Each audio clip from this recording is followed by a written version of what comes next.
básicamente, ¿qué es el género narrativo? Vamos a hablar primero de la definición.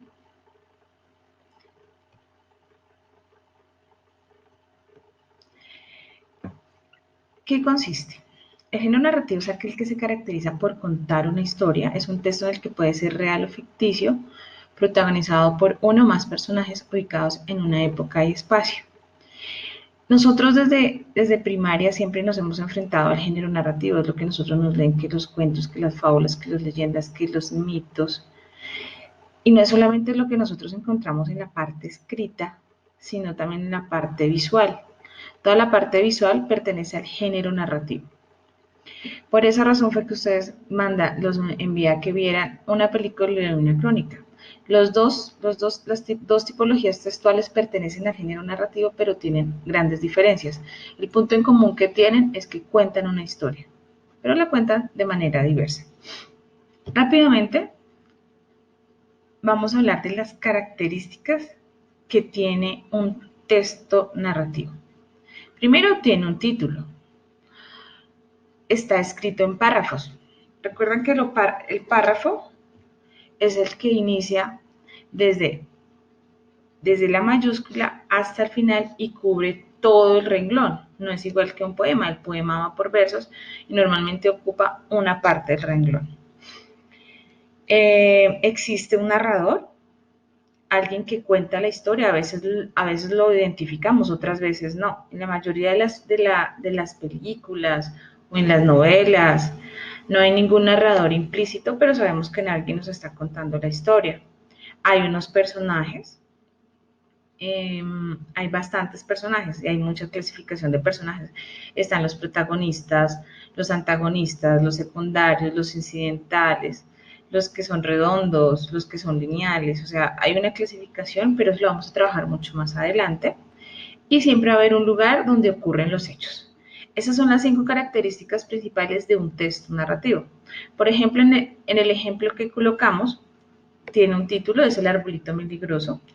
Había una vez un campesino que vivía en la orilla del río, como todos los campesinos que habitaban en una casa de paja y madera. Allí armaban su canoa y colgaban su atarraya. En esta primera parte nosotros identificamos que hay un narrador, pero no sabemos quién está hablando.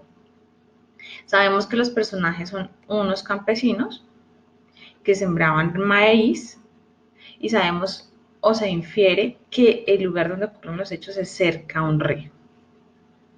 Y observamos claramente que está en párrafos, que se ve que son 3 párrafos, donde inicia la mayúscula, donde termina el punto y abarca todo el renglón.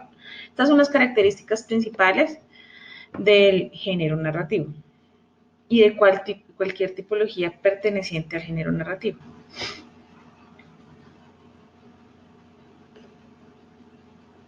¿Cuáles son los tipos? Anteriormente ya los mencioné, pero vamos a hacerlo rápidamente, un repaso rápido.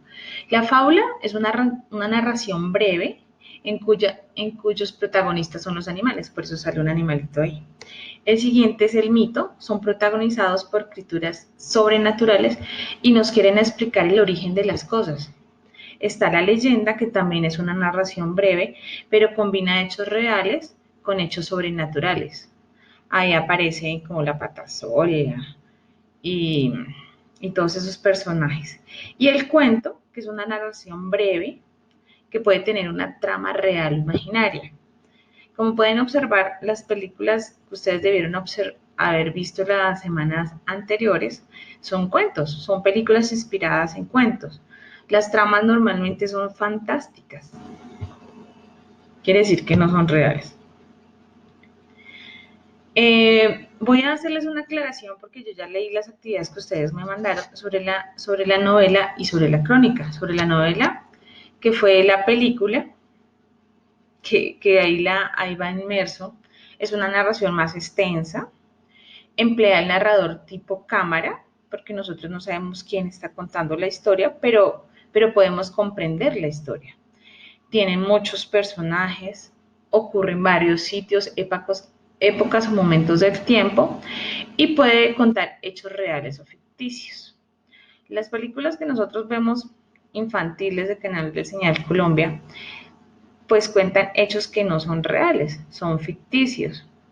En cambio, séptimo día es una narración corta, tiene pocos personajes, tiene fechas específicas, nos dicen cuándo ocurrió, por qué ocurrió, o sea, es un hecho totalmente veraz. Es narrado por el protagonista o un testigo. Quiere decir que es un hecho real. ¿Cuál es la diferencia entre la película y Séptimo Día? Que la película es ficticia, pertenece al género de la novela o al cuento en algunos casos, y la crónica es una narración real. Esas son más que todas las diferencias. Y pues obviamente los personajes se pueden constatar. Bueno chicos, esto es un pequeño repaso de la temática de las semanas anteriores, pues para tener mayor claridad. Recuerden que si tienen cualquier duda, por favor, es importante que se comuniquen conmigo por el WhatsApp o por correo electrónico que ustedes ya lo tienen. Gracias por haberme prestado atención y que tengan un feliz día.